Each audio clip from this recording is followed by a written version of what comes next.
नाजिया शागिर्द तंज़ीम निशात जमात लवारी शरीफ जे ज़ेली इदारे निशात एजुकेशन इम्प्रूवमेंट प्रोग्राम तरफ़ां निशात जे ज़िलनि बदीन, सांघड़, शहीद बेनज़ीराबाद, नौशेरो फ़िरोज़, कंबर, लाड़काणो ऐं दादू में 6 रोज़ा स्टेशनरी विरहाइण जी मुहिम Mohammad Ali Talpur chairman Nishat education improvement programme जे ज़ेर निगरानी में थी गुज़री,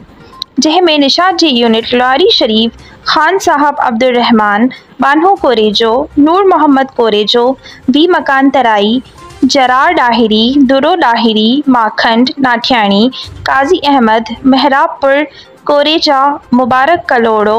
चन्नड़ डोकरी, शेर मोहम्मद जूनेजो ऐं सीता जे 450 खां मथे मुस्तहिक शागिर्दनि में स्टेशनरी विरहाई वई। उन सां गॾोगॾु उते जा स्कूल पिणु विज़िट कया विया।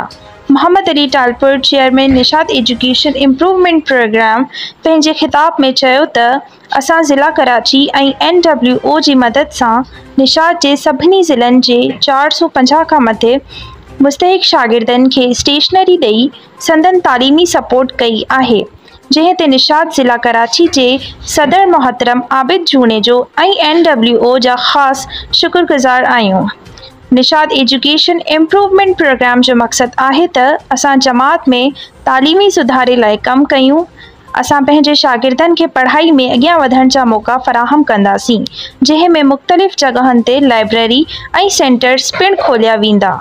उन मौक़े ते नाजिया शागिर्द तंज़ीम निशात जमात लवारी शरीफ जे मरकज़ी सदर मोहतरम Suhail Ahmed Junejo, Nishat education improvement programme जो सेक्रेटरी सफ़दर असलम कीरियो ऐं सीनियर मेंबर रसूल बख्श जूनेजो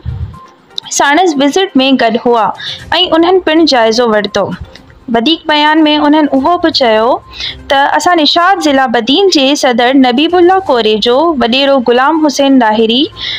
मोहतरम आशिक डाहिरी, निशात ज़िला सांघड़ जे सदर मोहम्मद इसरार डाहिरी, निशात ज़िला शहीद बेनज़ीराबाद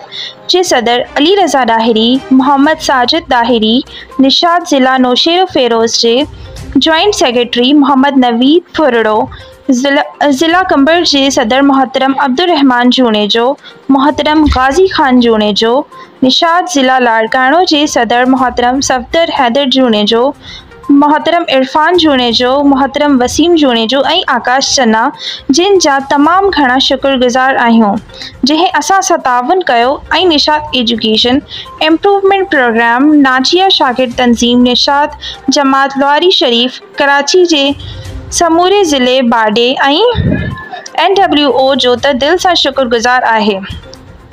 जंहिं निशात एजुकेशन इम्प्रूवमेंट प्रोग्राम सां हिन फलाही कम में भरपूर ताउन कयो ऐं नेब जे मिशन खे कामयाब करण में सहकार कयो।